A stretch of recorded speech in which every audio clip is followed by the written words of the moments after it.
Welcome. Today we're going to find out how an expert sleuth finds an expert witness. You're going to learn things no TV lawyer would ever teach you. Stay tuned, because the better part starts now.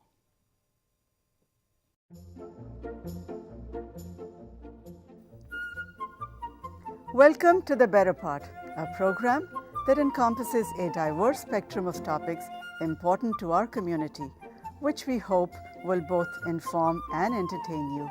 We invite you to sit back and enjoy the program.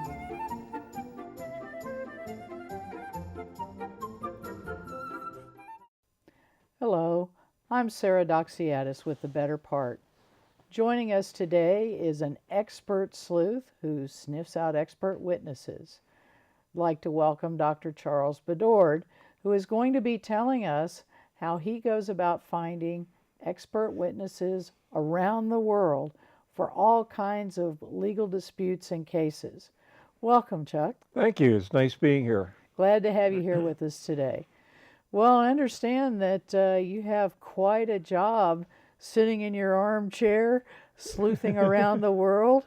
Can you tell us a little bit about what you do when you go to look for an expert witness? Well, when I start looking for an expert witness, first of all, I read the case that's involved, and I usually get a brief summary from the attorneys involved with the case as far as what type of expert they're looking for. And this will be a sentence, well, this will be a summary of maybe one paragraph in length. We would like somebody with this kind of a background who has in-depth knowledge of this area, of this certain type of subject matter. And so then I launch my search really off that type of information.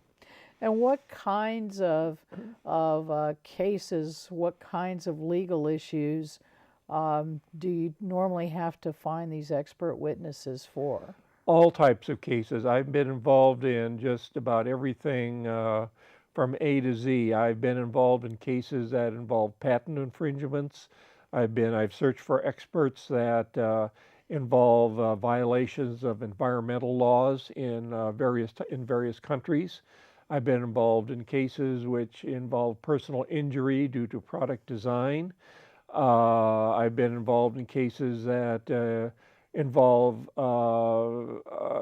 monetary damages due to environmental types of disasters. Mm-hmm. So just a whole variety of things. You just never know what you're going to get sent to you.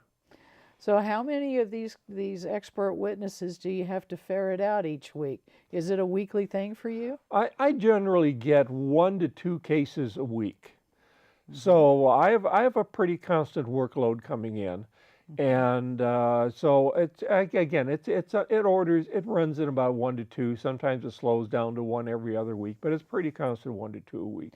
And do some of these have higher priority or a bigger turnaround, quicker turnaround than others? Yes, I get 2 types of cases. One we call a priority 1 case, and this is a type of case where it looks like the case is going to go to trial. Mm-hmm. And, there's a very high likelihood that we're going to go to trial, and they need an expert as soon as possible. Mm-hmm. In that case, I try to identify a expert within 2 days. Mm-hmm. that I can submit.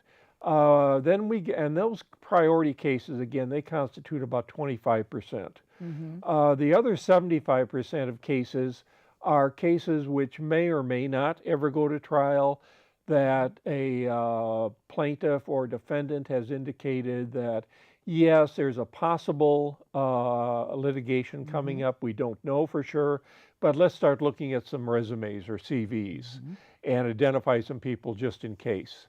Mm-hmm. And how did you get involved in this? How do these people come to you to get all these expert witnesses? Well, I got involved. I had worked 30 years in the pharmaceutical industry, and I took retirement from a large pharmaceutical company. But in those 30 years, I'd been involved on project teams, drug development project teams. And in the pharmaceutical business, patents are a big deal. Mm-hmm. You have all types of patents on new types of molecules, patents on uses of molecules, patents on manufacturing processes, and so on. after retirement, I was going through online search looking for something to do. Mm-hmm. And I went to a site, it was called Virtual Vocations. And I Mm-hmm. ran across a company which was looking for a expert or a person with a Ph.D. in the biological sciences. And they wanted someone who knew something about patenting in pharmaceuticals. Mm-hmm. And I'd been around a number of, I'm just on the very periphery of a number of cases that involve patents affecting different types of formulations of pharmaceuticals, such Mm-hmm. as topical gels, IV formulations, oral tablets, because Mm-hmm. many of these types of formulations are patented. Okay. So I thought, well, why not? I'd go ahead and try it. So one thing led to another, and that's how I entered the field. So you just kind of on chance found something that sounded interesting. And once you contacted this firm about your first sleuthing experience, what did you have to do to convince them that you were the person for the job? Well, initially, they contacted me back by email, and we set up a time for a phone call. So I Mm-hmm. got a phone call, and they spent about half an hour interviewing me on the phone. And then they said they were going to send me a hypothetical case. Let's say that we wanted a person with this kind of a background, with these kind of characteristics, previous deposition experience or testimony experience, and we'll give you 4 hours to find this person. Wow. And and could you put together a brief summary of what the person you found, a little bit about the background, how it's relevant to the case, and then send it to me, and then we'll call you back the next day. So you had to read the requirements, find somebody, and then write them up all in 4 hours. That's right. And so initially I thought this is impossible. It sounds pretty I just hard. panicked. So I got very familiar with Google very fast. And I did. I found a person at an academic at a university, and I wrote this person up and submitted it. And then they gave me a call back the next day, Mm-hmm. and they said that I'd done okay on this. Then they arranged for a second telephone interview. Wow. So I went through a second telephone interview, Mm-hmm. and I was told that I was going to be hired, and they sent me a contract. Nice. So now you're working for this company under contract. That's right. What kind of resources do you have besides using Google, for example, to help you find these people? Well, there's about 3 or 4 different ways I go about this. Number one is I use LinkedIn. Well, I shouldn't say LinkedIn is number one, but number one, I use the company database. I work for a company called Reuben Andrews Scientific out of Boston, Massachusetts. Mm-hmm. And they have a large database of people. Oh, it's into the thousands probably, of people who are specialists in various areas. Mm-hmm.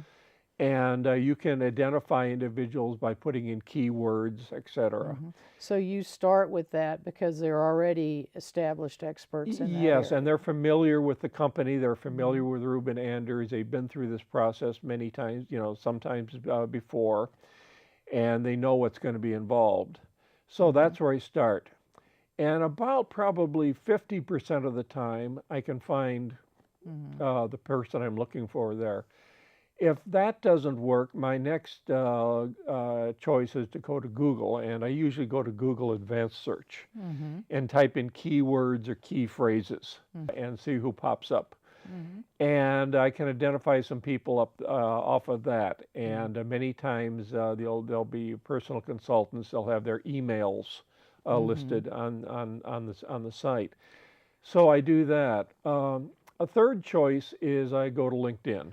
Yeah. And what is different in LinkedIn from what you get in some of the other resources from the company you're working with or from Google Advanced? I don't know. LinkedIn is a little bit more difficult in the sense that they don't automatically provide their email. So essentially, I send a message to them saying I'd like to contact you about a possible consulting opportunity. Would you please send me your email so I can provide, contact you and provide you some more information, etc. So that's generally the sequence I go through: the company database, followed by Google, followed by LinkedIn. And then what about professional websites? Do you have to go through those at any Those are time? very good, and actually, I'm glad you mentioned that because that is sometimes something I overlook when I really get tied up in a case, and I've got to remind myself, type in some keywords, and oftentimes you'll see a professional website. For instance, I was involved in a case in baking goods, and I didn't know that never occurred to me that there would be a professional baking society website. So I went into into that website, and there were the names of officers in the organization, their email addresses, phone numbers, et cetera, et cetera. So professional websites can also be very useful. Very good. Sounds like a lot of work, but it's nice that you don't have to go knocking on everybody's door in a literal way. No. And generally what I do is that we have kind of a standard boilerplate letter that we send out saying that we're looking for a person with this kind of a background to assist in a legal action, and that would you be interested in learning more about this? If you are not interested, could you please recommend the name of someone who might be, and so on. So once I get the email address, I'll contact them by email and send that. And I'd say about 2/3 of the people will get back to me. Oh, wow. And say, yes, I would like to learn more about this. I am interested. And the next step then is to respond and say, could we schedule a phone call for a certain time? And then we set up the phone interview. Now, do you have access to, or do you request looking at their CV before you actually talk to them on the phone, or does it just sort of depend? Generally, sometimes their CV is available off the Ruben Anders archives of candidates, or it's available on, let's say, off of Google somewhere like this. Most cases, I don't get the CV immediately. What I do is that during the phone interview, I ask them a series of questions. I have some standard questions that I have to go through and ask. And if at the end of the discussion on the phone, they seem to be a fit, and if they are interested in going to the next level of interview, then I ask them to send me a CV. And what I'll do then is I'll write up a brief summary of our phone discussion, and a couple, maybe a paragraph or two, and I'll send that along with a copy of their CV to our attorneys in Boston, and the attorneys will run through it. And if they think it might be a fit, they'll contact the individual with the second round of interview. Other than the technical qualifications, there must be some other things they have to be able to do, or other experience they have. Can you tell us about that? Well, more or less of a checklist of questions I run through is, first of all, I look for conflicts. When I talk to them on the phone. What kind of conflicts are we talking about? Well, conflicts of interest. So let's say company A sues company B. And first thing I'll say, here are the parties involved, and I'll identify the names of the companies, and then I will say, are you conflicted with either of these companies? In other words, are you currently contracting with them? Do you have a close relative, or let's say a close friend who works for or contracts with this company? Do you have any stock in the company or any financial interest in this company? So these are the type, or let's say, have you consulted with the company? Have you been involved in previous legal cases with the company? So these are areas of possible conflict of interest. And of course, if they have these conflicts, they would be eliminated. Second of all, I will check, I'll get an opinion that, for instance, we are looking for an expert to help represent the plaintiff or the defendant. And I'll get some initial assessment. could they represent the plaintiff or the defendant ethically? I mean, what side would they be on?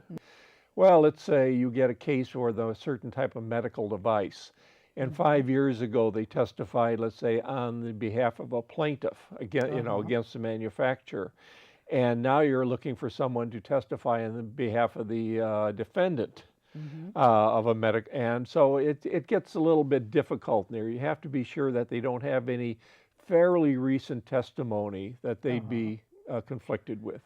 Yeah. Then I'll look at their fees. Oh, I hadn't thought about money coming into this. And fees for an expert witness, I'll give you just a kind of a ballpark range. Fees generally run from a low of about, I'd say $150 to $200 an hour, up to, let's say, for most witnesses, a top fee would be around $600 an hour. And you have some specialty. When you get into specialists, like certain types of MDs, for instance, with certain types of specializations, you can get up close to $1,000 an hour. Wow. And so you have to look at the fee. Does the fee would they have to jot down the fee, write that up with your submission, and would that be acceptable to the client that you're trying to find an expert with? Now, with this kind of the fee situation, are the experts compensated during testimony or during their research that they might be doing if they have to write up an opinion? How does that work? Yes, usually the compensation is on an hourly basis, and they'll submit an invoice for the number of hours that they spent on the case. Sometimes the fee is the same for basic research. Let's say writing up, researching a topic and then writing up a written opinion, as it is for testimony. Other expert witnesses will charge one rate for research and written testimony, but they'll charge another rate for in-court testimony. So you have to take all this into account. So, and now that you've brought it up, I assume that you're not just doing this for fun and amusement. What are some general parameters on how you get compensated? Well, generally, I get compensated on an hourly basis for how many hours it takes me to, from the time I receive a case to the time that I write up and submit a witness. And then I will also I'm compensated that I receive a bonus if the witness is actually hired for the case. If they actually sign a contract. So on the one hand, I assume you get paid when you submit the information, but it might be a while before you find out if you're going to get a bonus. Absolutely. So some of these cases you can run for 3-4 months before you find out if they actually signed a contract. And this is because most cases, and I'll say probably 70% of all cases that you start to get involvement with are going to be settled out of court. Yeah. Even if they think they're going to trial. Even if they think they're going to trial. Somehow they're going to be settled out of court. Only about, I would guess now, only about 30% of the cases you initially get involved with will eventually go to trial. Wow. But you never know, I guess. You never know. You've got to assume you're going all the way. Oh, gosh. Well, you mentioned earlier that your background was primarily in pharmaceuticals and medical areas, and yet you've also mentioned that you're able to find expert witnesses in other fields. What are some of the interesting types of cases that you've run into that you might be able to share with us, at least in generalities? Well, in general, for instance, I started out as kind of specializing in patents, and patents are involved in just any number of things, especially in the technology world. Patents for patent violation cases for uses of certain software and hardware technologies. I've been involved in patent cases that, let's say, involve the design of cooking utensils, the design of a crock pot, something like this, patents covering that. I've been involved in patent issues that involve the design of women's shoes. Boy. Let's say I've been involved in many other types of litigation, civil litigations involving personal damages. Say one case involved the design of a child's cot in which the child contracted an illness from sleeping in the cot, allegedly. So I needed two experts in that case. In that one case was I needed somebody who was experienced in the design of children's sleeping cots and beds. Wow. And then a second case, the second expert is a toxicologist who could look at the mold that was growing at the bottom of the cot and give an expert opinion on whether the mold could have caused the illness that the child experienced. Then I've been involved in a number of cases, what you call class actions. And class action cases, let's say I've been involved in cases where you use the term natural in foods. Many times you've seen product labels that say all natural or organic or GMO free, which means free of genetically modified organisms. And what are the criteria for using these terms in food products? What does natural really mean? And what are the industry standards? What are the government standards? So these are some of the types of class actions that I've been involved in. Wow, it sounds like you've really branched out from where you started. Well, what are some of the things that you enjoy most about finding the expert witnesses? I enjoy just the exposure it gives to a whole variety of different types of subject. People hear about class actions, but actually what is a class action? And about just everything from, I said, the design of women's shoes to the use of GMOs in foods, to the designs of ships, to the designs of airplanes, et cetera, et cetera. It's just fascinating stuff, I find. I enjoy the detective work that goes into finding people. I enjoy the hunt, more or less. It's really interesting. Well, you've tried searching this way. Maybe you should try searching another way. Maybe you should try this. Maybe you should try that. And many times I talk to lots of college professors. I rely on people in academia a great deal, because academics oftentimes, but not always, have to have great specialized knowledge in a certain area, and then many times they tend to be less likely to be conflicted than people, let's say, who function as employees of companies or as independent consultants. So when you're working with especially the academic experts, do you find yourself occasionally attending a seminar? Well, I don't really attend the seminars. The types of cases I get are so diverse that I really can't anticipate what cases are going to be coming up. I really can't justify attending a seminar in one particular area, because you could get anything. What I do, I rely a lot on search engines, and if there's anything that comes along, let's say in the pharmaceutical area and so on, I know quite a few people. Do you see yourself ever stopping this, or do you kind of enjoy it enough that you would do this for the foreseeable future? Right now, I intend to do it for the foreseeable future. I thoroughly enjoy it. It's all done from home. It's all done, over the internet. The cases come to me from Boston on the East Coast. So when I get up in the morning, I'll go down and check the Reuben Anders website and see if there's a new case there. And if I have any questions, I'll call my contacts there, discuss the case with them a little bit, get some more specifics, and then decide if I want to accept the case or not. It's very enjoyable, and I intend to continue as long as I can. And so, as you mentioned earlier, you're consulting back to this firm. So does this give you the freedom to decide when you want to take a vacation, as opposed to be tying down to somebody else's schedule? Oh, absolutely. Yes, I have a lot of freedom as far as that. If I decide I want to take a vacation, I will just send an email saying that I will be on vacation from this date to that date, and I'll be available to accept new cases after a certain date. There's no problem at all with that. So have you ever been tempted to take on a few cases while you're on vacation? Actually, I've been tempted to continue searching for some cases while I've been.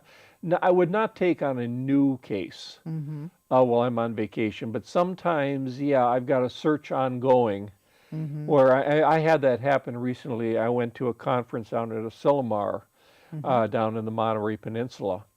And while I was at the conference down there, I had an ongoing case that I had been working on. So I had to continue working on that case down there, make a couple phone calls, do a write-up, et cetera, et cetera.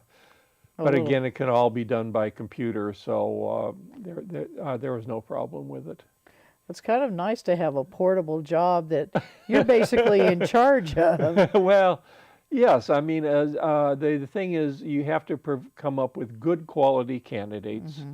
That's number one. And you have to find them within a reasonable amount of time, expected deadlines. There's no hard, fast deadlines, but there are expectations for deadlines that, that you definitely want to meet. So you said your priority ones you need to try to clear and come up with the right candidates within just a day or two. Is that right? Right. And on some of the longer cases or the average cases, what time frame do you try to work in? Approximately 4 to 5 days. Approximately 4 to 5 days, and that's from the time that I initially received the case to the time that I actually have completed the interview, completed the write-up, and submitted the case, or submitted the candidate. Have you ever had someone you've submitted change their mind at the last minute, or decide they are conflicted, or?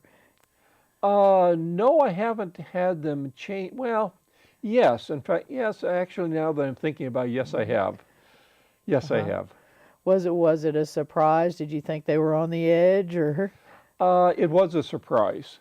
I've had that probably 2 or 3 times. Yeah. And when they spoke after the candidate spoke with the attorneys actually involved in the case, they decided that they couldn't represent the side of the case that I had talked about. So yeah, so that's always a little bit disheartening, because you kind of feel, well, gee, I should have probed that more. I should have gone into more detail. Yeah. But yes, that does happen. Well, with the quick turnarounds, it seems like there's a limit to how much detail you can go into. This is fascinating. I think we could probably go on forever talking about all kinds of things, although I suppose at some point disclosure issues would That's come right. up. But it sounds like you've got an excellent opportunity to have a lot of fun in the work you do and hopefully do a lot of good. And I thank you again for talking with us about that today, and hope to hear more from you in the future. Well, it was a pleasure being here. I enjoyed it. Thank you. Okay, thank you, Chuck. Okay. We hope you found this program as enjoyable as we did. Join us next time for the better part. And meanwhile, check us out on YouTube for some of our earlier programs.